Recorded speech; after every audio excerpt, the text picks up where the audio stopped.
que vamos a comenzar este último programa, sería un muy buen pretexto para que ustedes se comuniquen con nosotros mediante nuestras redes sociales y nos platiquen qué les ha dejado esta serie de positivo, o también si tienen alguna sugerencia, o de plano si se les hizo que no estuvo a la altura. Cualquier comentario es bien recibido.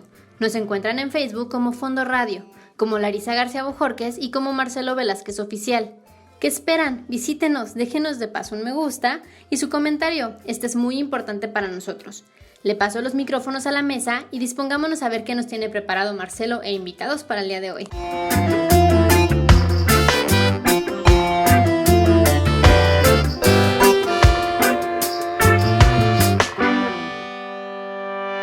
Estamos de regreso en este primer segmento del programa del día de ahora y tenemos mesa llena nuevamente.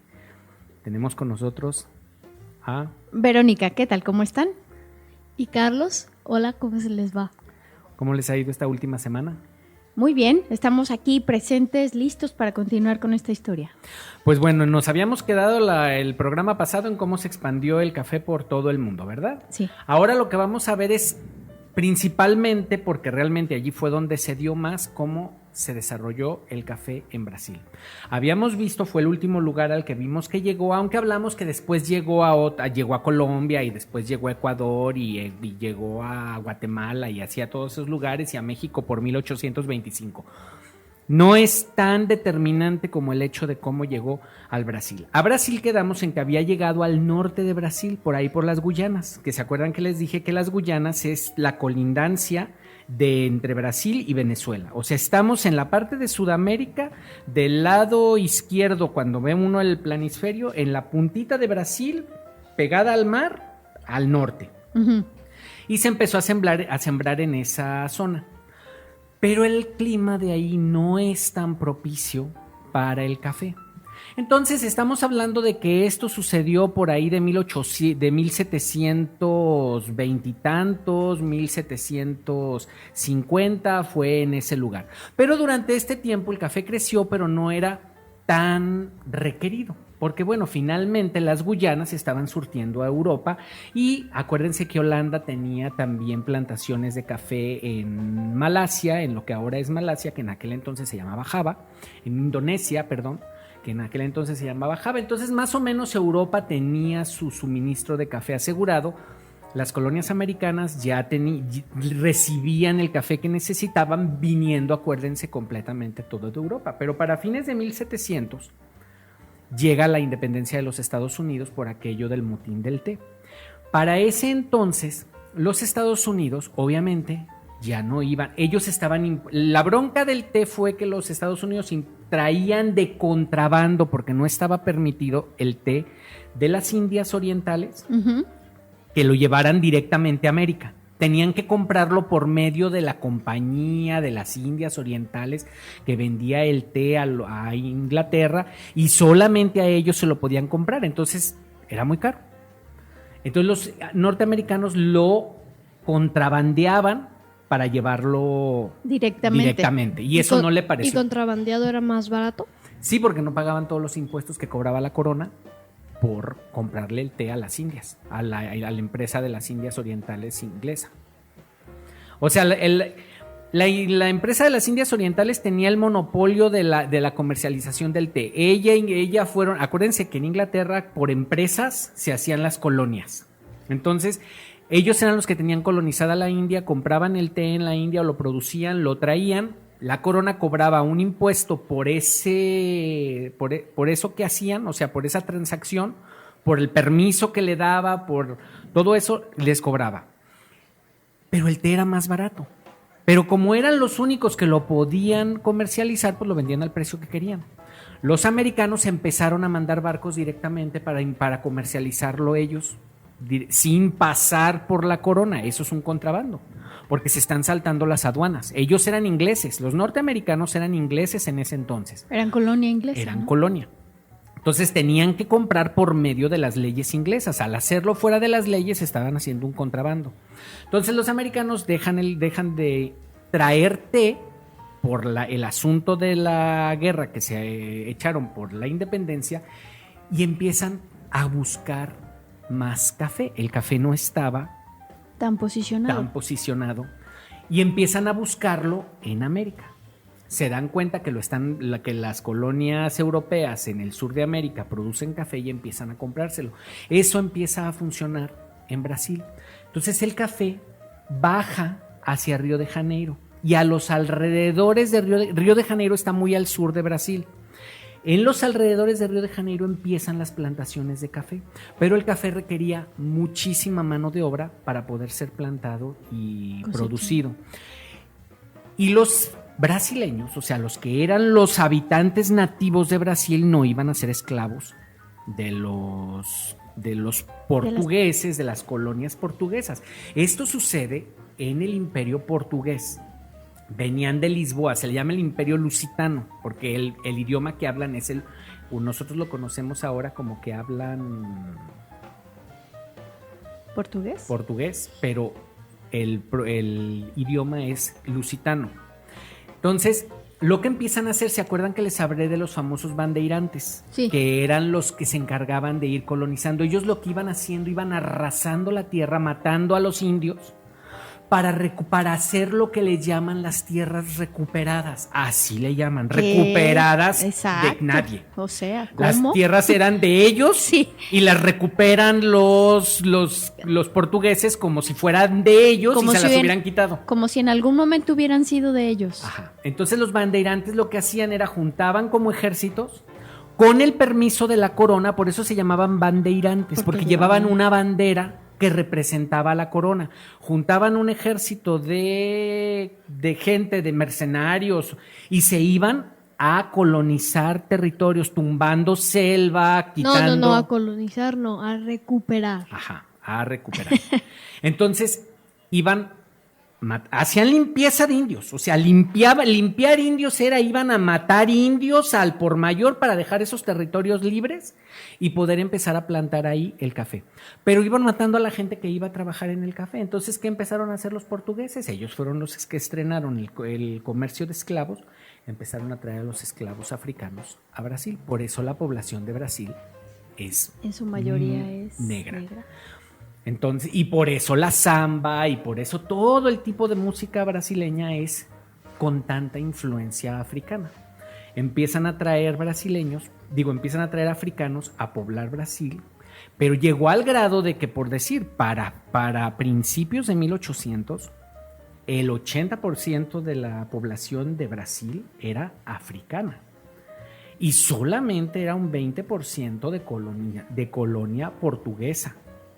O sea, y ya ni estamos tomando en cuenta a los nativos brasileños, esos ya ni en el mundo los hacían. O sea, esos ya habían desaparecido la gran mayoría. Obviamente no colonizaron completamente todo y por eso es que todavía existen ciertas colonias o ciertos espacios indios de indígenas sudamericanos que se han mantenido porque no alcanzaron a arrasar todo. Pero todo lo que fueron haciendo lo fueron limpiando de nativos y fueron plantando. Entonces, luego llegó la época, nos vamos a adelantar mucho, pero tengo que ver esto para poder luego nos regresamos a la otra parte. El asunto es que en 1808 a Inglaterra ya no le convinieron los esclavos, ya habían ya no le convinieron económicamente, era más barato poner a trabajar a su gente, matarla de hambre y demás en la revolución industrial y capacitarla que contratar esclavos para llevarlo. Entonces, Inglaterra abolió la esclavitud. Y cuando Inglaterra dice se abole la esclavitud, todo el mundo tiene que dejar de tener esclavos. Entonces Inglaterra se convierte en la policía de los esclavos.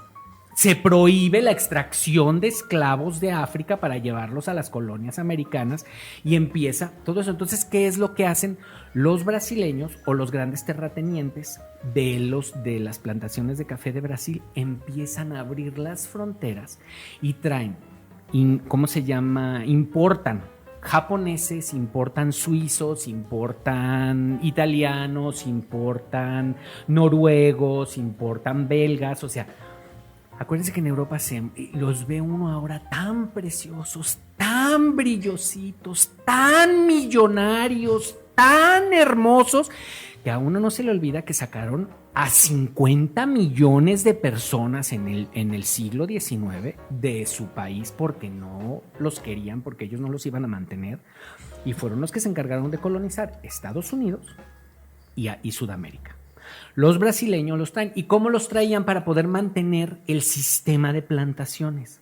Les cobraban carísimo el viaje, pero se estaban muriendo de hambre. O sea, en Europa se estaban muriendo de hambre. Entonces era, o te vas endrogadísimo, haz de cuenta como si ahorita se trajeran a un empleado, un campesino, y le dijeran, mira, te vamos a llevar a trabajar a Estados Unidos, pero vas a deber $500,000 Ujú. Se tardaban 10, 15, 20 años en pagar. Y en ese tiempo los explotaban como los explotaban, pero eran como hombres libres a un sueldo miserable. Obviamente cobraban carísimo el viaje no valía eso, pero ellos lo tenían que pagar, era eso o te mueres de hambre, no había vuelta de hoja, era el tiempo de que en Europa estaban todas las revoluciones, de que se estaban armando los países y matadero de gente y expulsadero de gente que se vinieron a dar a América del Sur. Japón igual, fue el tiempo en que llegaron los barcos norteamericanos a Japón y que les dijeron o te abres o te abrimos. Entonces Japón estaba súper poblado. Y lo que hace Japón es expulsa a su gente porque ahora les tiene que vender y tiene que dejarse vender porque si no lo van a invadir y no tienen lugar para... Entonces los japoneses avientan gente para afuera y la mayoría los japoneses los mandan a Perú, a Argentina, una parte a Estados Unidos y la mayor parte a Brasil. Por eso es que en Perú es tan fuerte la colonia japonesa. Sí. Desde este tiempo, de hace 200 a 100 y pico de años. Y así es como logran mantener la producción del café a sistema de plantaciones, que es explotando la fuerza laboral para minimizar el costo y hacer las ganancias exponenciales. Que también tiene que ver con cuánto tenían que vender el café, porque así digo yo que te lo compro. Aunque sí iba subiendo, podrían haber hecho más por su gente y no lo hicieron, pero así. Este primer segmento tiene que ver con eso. Después de esto, Brasil se convierte en el proveedor número 1 de café en el mundo. Los Estados Unidos consumen prácticamente el 80% de la población, de la producción mundial, y de ese 80% de la producción mundial, Brasil en este tiempo le surte el 75% de sus requerimientos. Impresionante. Un montón, pero es muchísimo. Así se forja Brasil. O sea, el café o la producción de café es la principal actividad de Brasil, o económica de Brasil, o hay otras más fuertes. Ahorita Brasil ya es un país industrializado, o sea, ya tiene muchas otras cosas, pero el café sigue siendo un ingreso muy importante en la economía. En aquel entonces era prácticamente el valor de su economía eran las exportaciones de café. Estamos hablando 200 años después, ya no es eso, pero lo fue. Lo fue y fue. El Brasil de hoy se hizo con mano de obra esclava, nos guste o no nos guste. Los que hicieron Brasil fueron los esclavos. Sobre ellos se cimentó el poder de ese imperio que luego se convirtió en república. Pero en Brasil se tardan 80 años más que lo que se tardaron los ingleses. Los ingleses en 1808, los brasileños, que fueron prácticamente los últimos que abolieron la esclavitud, fue en 1888. A partir de ahí ya no se estaban dando los cambios, se fueron dando, no fueron de un día para otro, y empezó a entrar desde poquito antes las importaciones de, ¿cómo se llama?, de personas de los países europeos, güeritos, altos, rubios, hermosos, preciosos, divinos, porque sí, o sea, privilegiaron mucho la inmigración europea frente a la japonesa. A los japoneses les decían que ellos no servían, y con esos sistemas, y cada que llegaba un suizo, que llegaban los italianos y que llegaban la colonia, o sea, llegaba Italia a ponerse, o sea, Italia llena de hielo, de frío, de todo eso, y llegaba, y acá en territorio tropical hacían su vida como si fueran italianos, y los suizos igual, o sea, llegaban importando completamente el país. Ajá. Entonces veían feitos a los asiáticos, porque siempre los han visto feitos. Siempre los han visto. Los europeos siempre han visto feitos a todo mundo, y entre ellos mismos se ven feitos. Entonces, qué feo ser como ellos. La verdad, pues, la verdad sí.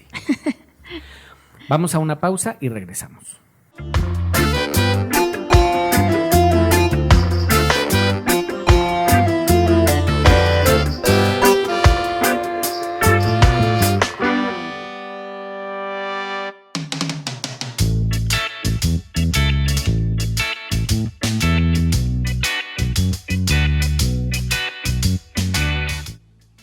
Existen dos grandes especies genéticas o especies, Cafeto arábiga y Cafeto robusta. Luego, según las características botánicas de la planta, hay múltiples variedades y subvariedades que se distinguen por el terreno, la altura, el clima o el régimen de lluvia en los que se puede cultivar. Arábica es la especie original. Surgió en la región actual de Etiopía y es la más cultivada, aproximadamente el 75% de la producción mundial, aunque requiere condiciones más exigentes de cultivo. Su sabor es más complejo y contiene más sutilezas respecto a la especie robusta. Robusta, originaria de la República Democrática del Congo, antes Congo belga, una planta más resistente y menos exigente a la hora de sus condiciones de cultivo. Así, es un cultivo que rinde más, ya que puede ser cultivado en terrenos llanos, lo que aumenta la cantidad de plantas por superficie. Es de sabor intenso, contiene 2 veces más cafeína que el arábigo, mayor acidez y resulta una infusión más densa, con más cuerpo. Es menos aromática y más simple respecto de la arábica. Es la especie con que se fabrica casi la totalidad de los cafés instantáneos y los molidos económicos para cafeteras de filtro.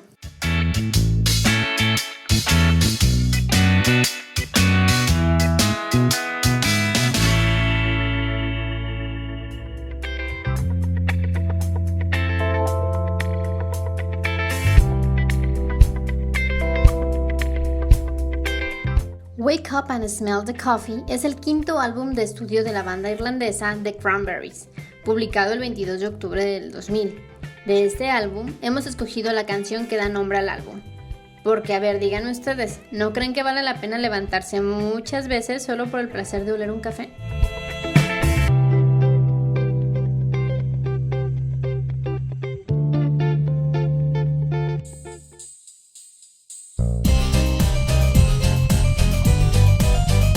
Entre historia y canciones.